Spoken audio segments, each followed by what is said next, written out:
In the summer of 1969, a shadow fell over Hollywood, one that had nothing to do with the silver screen.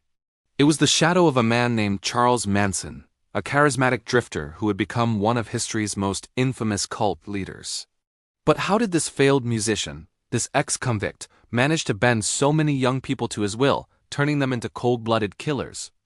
Today, we're diving deep into the dark psychology of the Manson family. Charles Manson wasn't born a monster, but his early life was a roadmap of neglect and abuse. Bounced between institutions and foster homes, he learned the art of manipulation as a survival skill. By the time he arrived in San Francisco during the Summer of Love in 1967, he was a master of reading people's vulnerabilities. Manson offered them all three. He wasn't just a leader.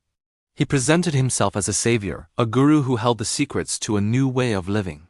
He preyed on their insecurities, their desire for community, and their rebellion against the establishment.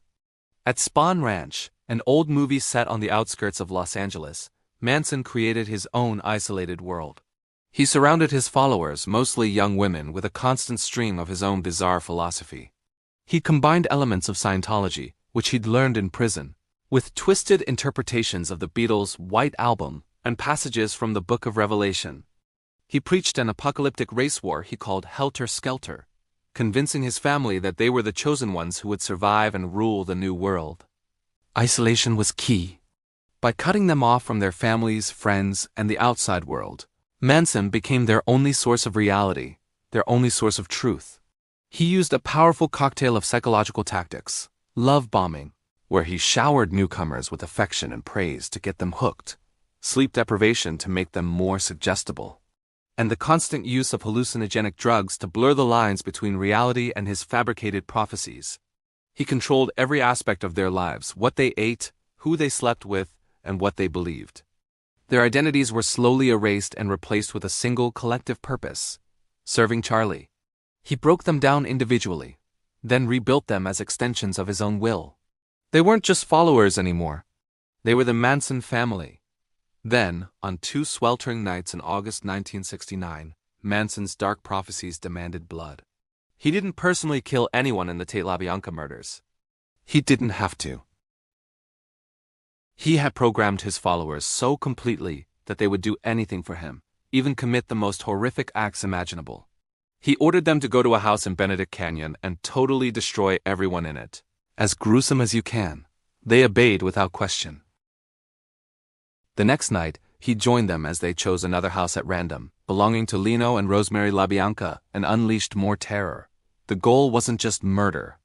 It was to ignite Helter Skelter. Manson believed these brutal, seemingly random killings would be blamed on black activists, sparking the race war he so desperately craved. But his plan failed.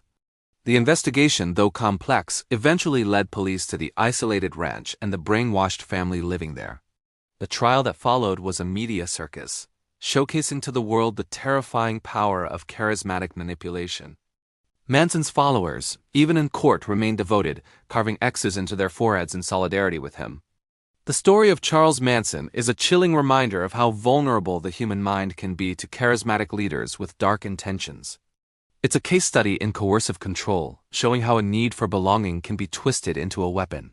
The crimes of the Manson family didn't just end lives.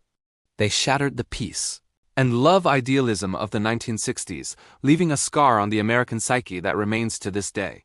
The horror isn't just what they did, but why they did it for a man who promised them a family and gave them a nightmare instead. Thanks for watching. If you find these deep dives into criminal psychology fascinating, make sure to subscribe and hit that notification bell so you don't miss our next video. See you next time.